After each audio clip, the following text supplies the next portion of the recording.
Marine l'orphelin partage régulièrement sa vie professionnelle et privée sur Instagram.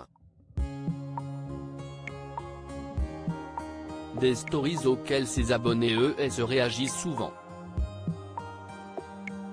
Mais Miss France 2013 doit parfois faire face à des messages dont elle se passerait bien. Comme celui qu'elle a reçu ce lundi 23 janvier 2023, et elle n'a pas tardé à répondre. En ce début de semaine, Marine l'orphelin avait semble-t-il plusieurs projets. Mais ils ont été bouleversés par un petit souci de santé comme elle l'a dévoilé dans une publication éphémère. Vive le canapé. Quand la journée devait être productive, mais que tu es malade. Bah il faut prendre son mal en patience. Mon conseil pour limiter les nausées, boire ou manger de manière très fractionnée, des boissons ou aliments froids, peut-on lire en légende d'un selfie sur lequel elle apparaît avec une petite mine. Très vite, des internautes ont supposé que Marine l'orphelin attendait son premier enfant avec son futur mari Christophe. Vive les joies de la grossesse, a-t-elle notamment reçu. Un commentaire accompagné d'un emoji qui fait un clin d'œil. Et il a eu le don d'agacer l'ancienne reine de beauté, qui a fait sensation lors de la dernière cérémonie Miss France.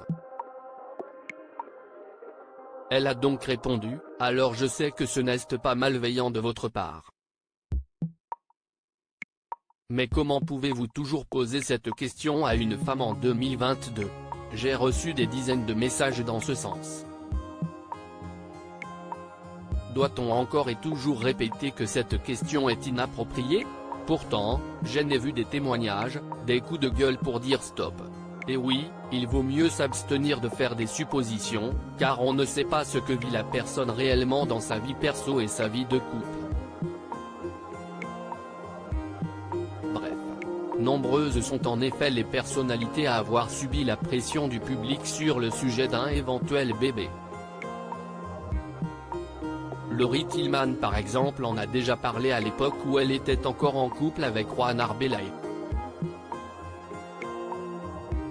Si je n'ai pas encore d'enfant, si est pour une raison qui m'appartient et je ne vous la dirai pas, avait-elle lancé à une journaliste de Téléstar.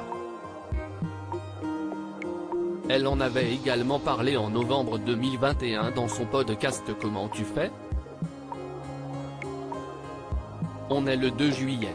Je poste une photo banale d'une copine et moi, sortis de plage, pour célébrer le début des vacances.